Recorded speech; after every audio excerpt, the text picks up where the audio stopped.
You will be surprised that even multiple Bay frames can be analyzed using qualitative analysis with no or little calculations. In this lecture, I will solve these 3 examples to demonstrate that principle. This is part of my video series on IStructE certificate in structural behavior. If you have missed other lectures, click on link over here to watch more videos. By the way, if you're new here, I am Dr. Jawed Qureshi, a senior lecturer in structural engineering and design at University of East London, and in here we talk about civil and structural engineering. In this lecture, I will talk about approximate analysis frames which have multi-bays and which have multiple supports, and we will be approximating the behavior of different frames. First, I will go through golden rules. Rule number 1 is that rigid joints will maintain 90 degree even after deforming. Here, see that the 90 degree has been maintained, and this is a rule that you need to remember to solve some of the examples. Rule 2 is that fixed support will always have 0 rotation. Here, theta is equal to 0. It means that when we have a fixed support, we don't have any slope or rotation at all. Third is that internal pin will carry no moment at all. Here, point D is internal pin. It is not carrying any moment. So moment will be 0 at an internal pin. And then I will go through sign conventions. Positive shear forces are clockwise. So when shear forces are creating clockwise moments, then they are treated as positive.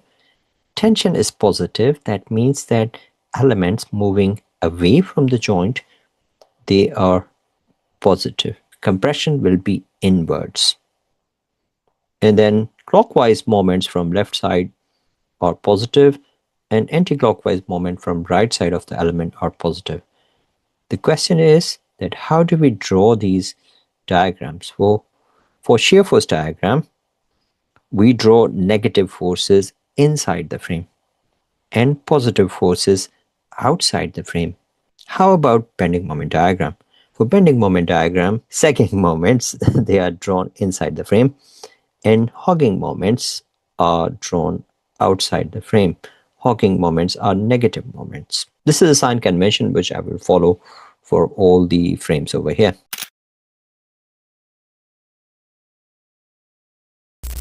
First question is that identify the correct bending moment diagram for this frame. Just by looking at this frame, you will see that when we apply load at this point, it will deflect like this, and for the portion where we don't have any load, it will deflect upwards. So here we have tension, here we have tension.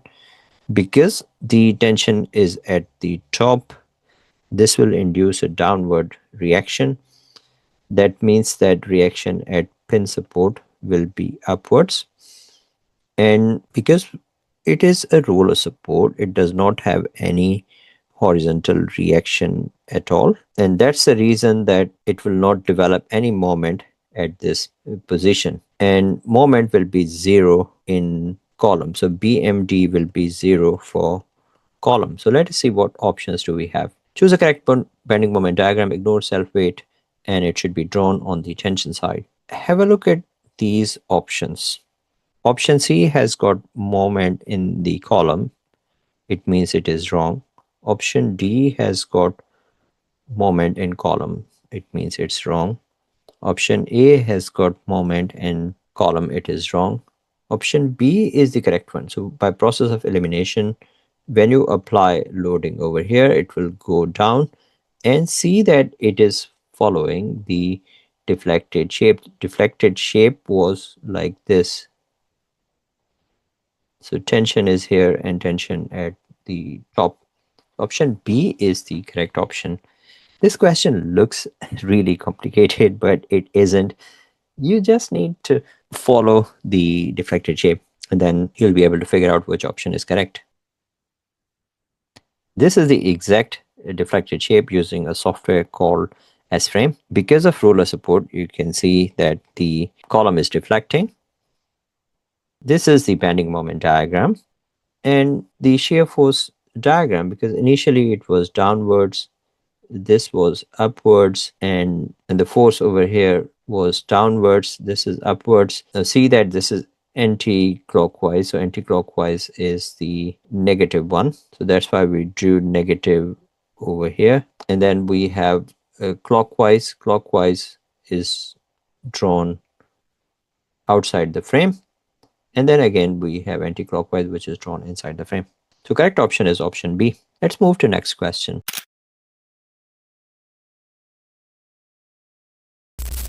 In this question, we have to identify a correct bending moment diagram. Here, the loading is applied on column. Identify the correct bending moment diagram for the load case shown. Ignore self-weight.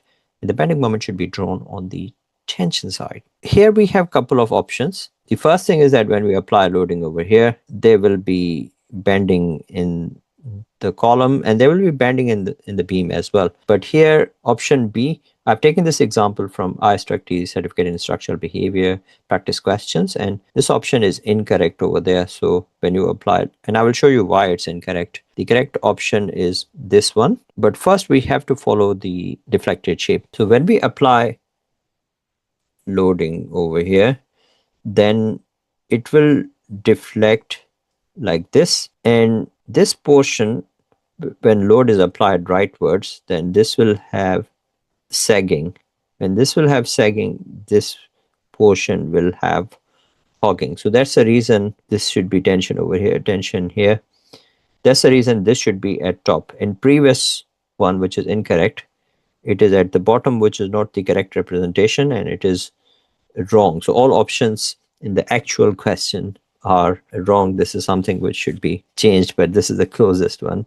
So the bending should be tension upwards here. And by following the deflected shape, option B is the correct one. The other options are wrong. The reason is that when we apply loading over here, a double curvature does not happen at this point because we're just pushing it in the single direction and there's nothing stopping it. There are two rollers over there. So why would it develop double curvature? It will just try to push this beam inwards, so that will generate sagging over here. So this option is wrong. And again, there is no moment in this portion. So option C is wrong as well. Option D is wrong because the beam portion is not deflecting. So I will call it wrong. Option B is the correct answer. And this is the deflected shape. When we push it rightwards, then what will happen is that this will push the beam rightwards and this will generate tension at bottom and here tension at top and tension in this direction. So our bending moment diagram should follow the same logic. So we have tension here, we have tension here, and we have tension at top. So option B is the correct option. And in the same way, we draw the shear force diagram because arrow is pointing leftwards and this is creating anti-clockwise. So anti-clockwise is drawn on the negative side. And again, you follow the other logic in drawing the shear force diagram, which I explained a little bit earlier. I'm not going into detail of drawing the shear force diagram here. So correct option is option B.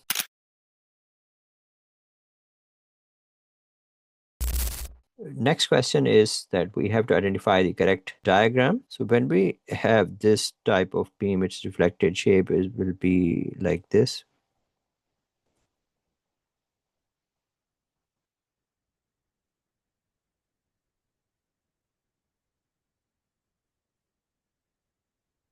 So it means we have tension here, we have tension in this side, we have tension outside, we have tension here, and we have tension at top. This will undergo double curvature. Let's see which option is the closest one. So identify the correct bending moment diagram for the load case. The bending moment should be drawn on the tension side. Let's assess first option. So according to our deflected shape, we have tension outside and we have tension on the rightwards. So Tension, this is fine as well. Tension inwards, this is fine as well. And here we have tension at bottom. So this option, it looks correct to me, because this is changing sign over here. And option A is the correct one. Option B is incorrect. The reason is that the tension direction in case of the deflected shape is towards right, not inside. And here the frame is deflecting outwards. Tension is outside, so which is wrong as well. And option C is wrong because no bending is happening in these columns. Option D is wrong as well because no bending is happening over here. So correct option is option A. So this is how deflected shape is drawn.